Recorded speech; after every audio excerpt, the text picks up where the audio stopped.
Hello प्यारे students, welcome to E Taiyari channel by Nikhil Bhargava sir. PYQ सितंबर 24 series में अब हम आगे के क्वेश्चंस करते हैं। पिछली सीरीज में हमने जो एग्जाम्स में क्वेश्चन आए थे पिछले सितंबर 24 में, उसके कुछ क्वेश्चंस किए थे। अब हमारे पास आगे के जो क्वेश्चंस हैं उस पर हम ध्यान देते हैं। Question number 21, which one of the following statement is correct regarding limit of two regression coefficients. Regression coefficients की लिमिट्स आपको बतानी है, क्या होगा। मस्ट बी पॉजिटिव, ऐसा कोई जरूरी नहीं है, पॉजिटिव भी हो सकता है और नेगेटिव भी हो सकता है रिग्रेशन कॉफिशिएंट। नो लिमिट नहीं, लिमिट तो होती है। C option, one positive and other negative, ये तो पॉसिबल ही नहीं है, या तो दोनों पॉजिटिव होंगे या दोनों ही नेगेटिव होंगे। ठीक है। Product of regression coefficient must be numerically less than unity. ठीक है ना। तो हमारे पास B X Y multiply by B Y X, it should be less than equals to क्या होना चाहिए, यूनिटी होना चाहिए। ठीक है। तो इस कंडीशन में हमारे पास जो भी ऑप्शंस दे रखे हैं उसमें डी आंसर सबसे ज्यादा अप्रोप्रिएट है, तो ये हमारा करेक्ट आंसर हो जाएगा डी। ठीक है। इजी सा क्वेश्चन है, थियोरेटिकल क्वेश्चन है। सेकंड क्वेश्चन भी, नेक्स्ट क्वेश्चन भी अपना थियोरेटिकल है। In case of insurance companies profit, the number of claims they have to pay, इसके बिटवीन कोरिलेशन बताना है आपको। ठीक है। तो देखो, यदि कोई भी insurance company number of claims, यदि ज्यादा नंबर ऑफ क्लेम्स पे करेगी, दैट मीन्स उसका रेवेन्यू क्या हो गया, टोटल रेवेन्यू, टोटल जो उसके पास बचेगा वो क्या हो गया, कम हो गया। ठीक है ना।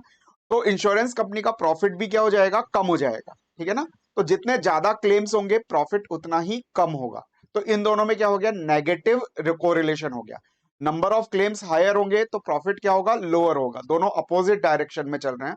तो हमारे पास ऐसा कोई ऑप्शन है जिसमें कह रखा है आपके नेगेटिव कोरिलेशन, तो ये A option is correct option. Next question 23, the variance of two variable X and Y is 16। ठीक है ना, एंड 25। वेरिएंस ऑफ एक्स आपको दे रखा है 16 and variance of Y is 25। तो यहां से हम स्टैंडर्ड डेविएशन निकाल सकते हैं। स्टैंडर्ड डेविएशन 4 हो जाएगा और स्टैंडर्ड डेविएशन ऑफ वाई क्या हो जाएगा, 5 हो जाएगा। And covariance of X Y, ये आपको गिवन है बेटा 18.5। तो यहां से आप कोरिलेशन कैलकुलेट कर सकते हैं एक्स और वाई के बिटवीन, ये आर एक्स वाई आ जाएगा। फार्मूला है covariance of X Y upon standard deviation of X into standard deviation of Y. इसको हम सिंप्लीफाई कर लेंगे। इसको सिंप्लीफाई करके बताइए क्या आ रहा है फटाफट। 18.5 डिवाइडेड बाय 20, तो ये हमारे पास आएगा 0.925। ये हमारे पास वैल्यू आ गई। ठीक है। अब आपको इन्होंने एक्स और वाई के बिटवीन कोरिलेशन कोफिशिएंट नहीं पूछा है भाई। ठीक है ना। आपसे इन्होंने क्या पूछा है कि if u is equal to X minus 3/2 and v is equal to y minus 2/3, then the coefficient of correlation between u and v, ये आपको बताना है। ठीक है। तो देखिए, जब हमने x से u में चेंज किया, ठीक है ना, तो यहां पर हमारे पास 2 आ रहा है, ये फैक्टर x माइनस a/p, मतलब scale change in x variable ये क्या है, 2 है। और scale change in y variable, जिसको हम q से डिनोट करते हैं, ये 3 है। तो हमने कोरिलेशन में पढ़ रखा है, यदि हमारे पास ये दोनों स्केल चेंज सेम साइन के हों,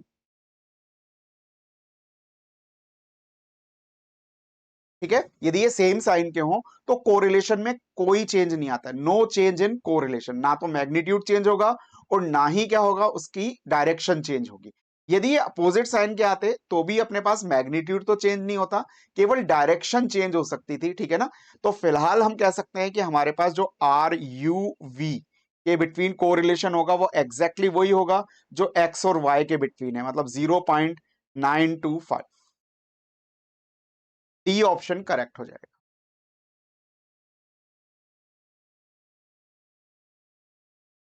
question number 24, the consumer price index of year 2023 is 273 with 2010 base year. The average monthly wages of industrial workers in 2003 is 8190. What is real wages? तो यदि हमें इसकी रियल वेज कैलकुलेट करनी है तो जो करंट ईयर में हमारे पास वेजेस है वो ले लेंगे, divided by current year index number 273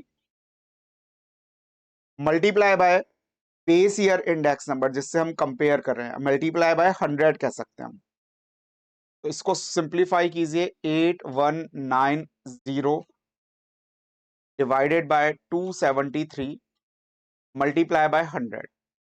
तो ये हमारे पास वैल्यू क्या आ गई, 3000 रुपीज आ गई। तो ये हमारे पास जो 8190 रुपीज मिल रहे हैं, इसकी आज की डेट में रियल वैल्यू, क्योंकि महंगाई बढ़ गई है, इन्फ्लेशन रेट बढ़ गई है, ठीक है ना, इंडेक्स नंबर बढ़ गया है अपने पास, प्राइस इंडेक्स नंबर 100 से क्या हो गया, 273 हो गया। तो यदि हम उसको कंपनसेट करें तो आज की डेट में जो 8190 रुपीज है वो 3000 रुपीज के बराबर हैं as compare to base year, ठीक है। तो हमारा आंसर क्या हो जाएगा, ए हो जाएगा।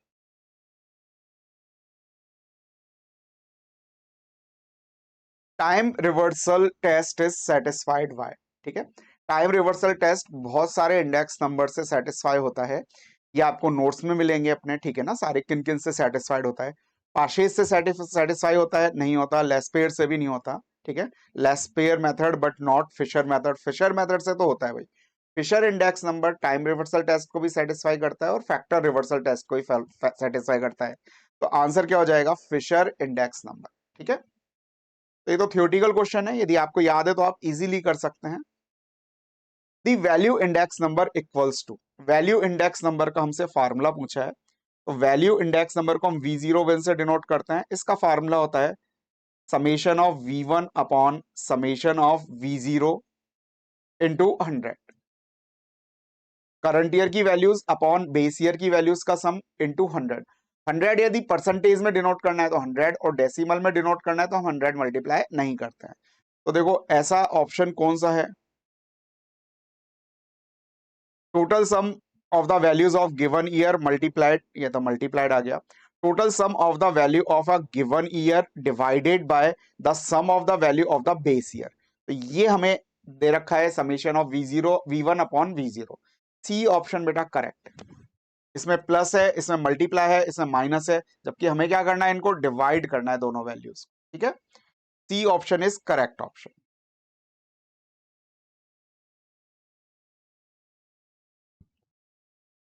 During a certain period, the cost of living goes 100 to 200, and the salary of workers is also raised from 330 to 500. Then in the real term, the raise in the salaries effectively. ठीक है। तो सबसे पहले तो हम जो base year है उसको लेते हैं, रियल वेजेस, ये हम बात कर रहे हैं बेस ईयर की, ठीक है। इसको कैलकुलेट करने का फार्मूला क्या है, मनी वेजेस जो भी है आपके पास कितनी है 330 upon index number of that year 110 दे रखा है आपको, देखो, इनटू 100। इसको हम सिंप्लीफाई करेंगे तो हमारे पास क्या आएगा, 300 आ जाएगा। मतलब जो आपको 330 रुपीज मिल रहे हैं बेस ईयर में, उस टाइम उसकी रियल वैल्यू 330 नहीं होकर के क्या है, 300 है, क्योंकि इंडेक्स नंबर क्या है आपके 110 है, ठीक है। यदि हम 100 से कंपेयर करें तो उसकी रियल वैल्यू क्या हो गई अपने पास, 300 हो गई। ऐसे ही हम करंट ईयर की निकाल सकते हैं रियल बेसिस,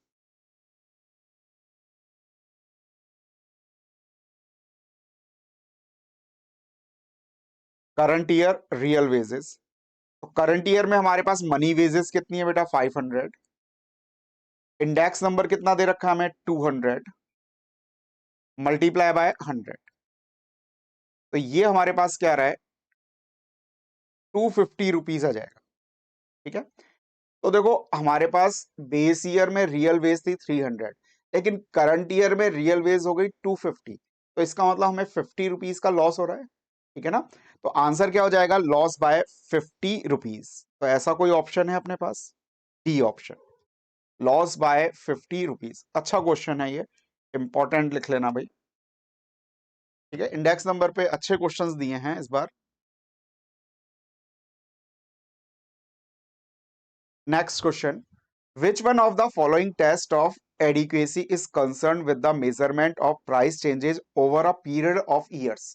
ठीक है, देखो टाइम रिवर्सल टेस्ट केवल 2 ईयर्स में हमें चेंजेस बताता है, लेकिन जो हमारा सर्कुलर टेस्ट है वो मोर देन 2 ईयर्स के लिए होता है। तो इन्होंने पूछा है over a periods of years. ठीक है, बहुत सारे ईयर्स है हमारे पास, उसमें हमारे पास जो भी मेजरमेंट ऑफ प्राइस चेंज बता रहा है, ठीक है ना, तो हमारे पास आंसर क्या आएगा, सर्कुलर टेस्ट आएगा, टाइम रिवर्सल टेस्ट नहीं आएगा। Time reversal test for 2 years है ओनली, ध्यान रखना इस बात को।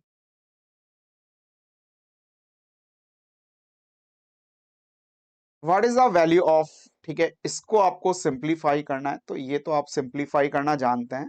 वैसे तो ये क्या है, साइक्लिक ऑर्डर है, तो हम डायरेक्ट भी कह सकते हैं इसका आंसर क्या होगा, 1 होगा। ठीक है ना, तो आपको एग्जाम में इसका डायरेक्ट ही करके आना है कि आंसर 1 होगा। वैसे हम सॉल्व भी करके बता देते हैं आपको। X raise to power B upon X raise to power C, इसको हम बी माइनस सी लिख सकते हैं, into B plus C minus A. फिर यहां पर X raise to power C minus A आ जाएगा, multiply by C plus A minus B, और यहां पर X raise to power A minus B आएगा, और यहां पर हो गया A plus B minus C. ठीक है, अब देखिए यहां पर जो एक्स है, तीनों में बेस क्या है, देखो बेटा अपना सेम है, यहाँ पे भी एक्स है बेस, यहाँ पे भी एक्स है, यहाँ पे भी एक्स है।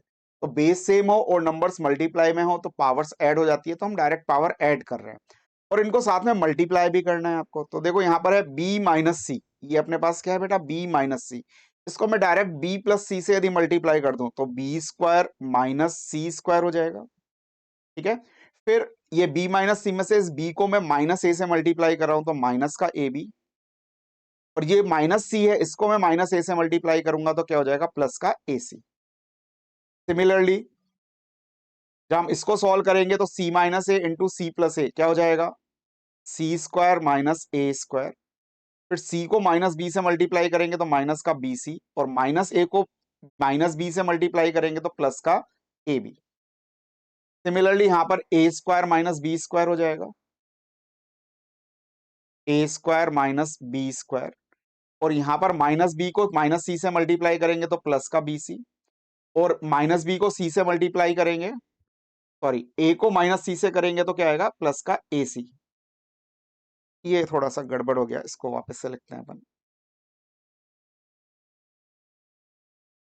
माइनस बी को माइनस सी से करेंगे तो प्लस का बी सी आएगा, ठीक लिखा था अपन ने, और माइनस और ए को यदि हम सी से मल्टीप्लाई करेंगे तो माइनस का ए सी आ जाएगा।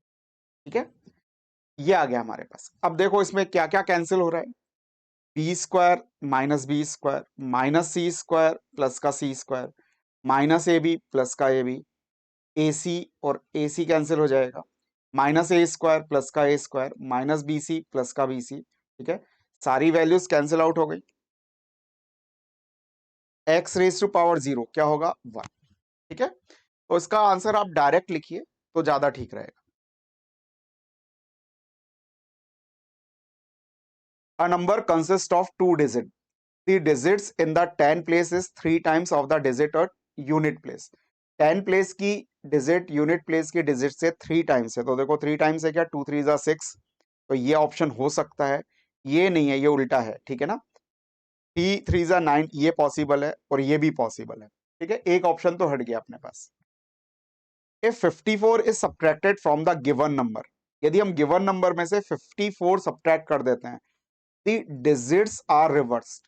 रिवर्स का मतलब यदि वो 21 है तो क्या हो जाएंगी, 12 हो जाएंगी, ये मतलब है रिवर्स का। 54 हम कोई सा भी एक ऑप्शन पकड़ ले, मैं सी ऑप्शन लेकर के चलता हूं, 93 माइनस 54, 93 में से 54 लेस करके बताओ भाई कितना आ रहा है, तो ये 39 आ रहा है हमारे पास। तो हमारे पास ओरिजिनल डिजिट कितनी थी, 93, ये रिवर्स हो गई या नहीं हो गई, तो हम कह देंगे C option is correct option. ठीक है, तो ये तो अपन इक्वेशंस के जो भी क्वेश्चन है हम डायरेक्ट ऑप्शन की हेल्प से करते हैं। ठीक है, बाई चांस ऑप्शन की हेल्प से नहीं हो रहे हो तो फिर हम इक्वेशन बनाने की कोशिश करते हैं। ठीक है, तो ये हमने नेक्स्ट 10 क्वेश्चंस किए थे सितंबर 24 सीरीज के। ठीक है ना, पीवाईक्यू सीरीज के। नेक्स्ट क्वेश्चन अब अगले आपको वीडियो में मिलेगा, उसके लिए आप ई तैयारी चैनल सब्सक्राइब कर लें। और भी यदि आप फ्री डाउनलोड चाहते हैं पेपर्स का या फिर अदर मटेरियल का, तो आप हमारे जो ऐप है उसको भी डाउनलोड कर सकते हैं। ई तैयारी के नाम से प्ले स्टोर पर आपको हमारा ऐप मिलेगा, उसको आप डाउनलोड कर लें तो आपको उससे वहाँ से बहुत सारी इन्फॉर्मेटिव चीज़ें मिलेंगी। ओके, थैंक यू, बाय बेटा।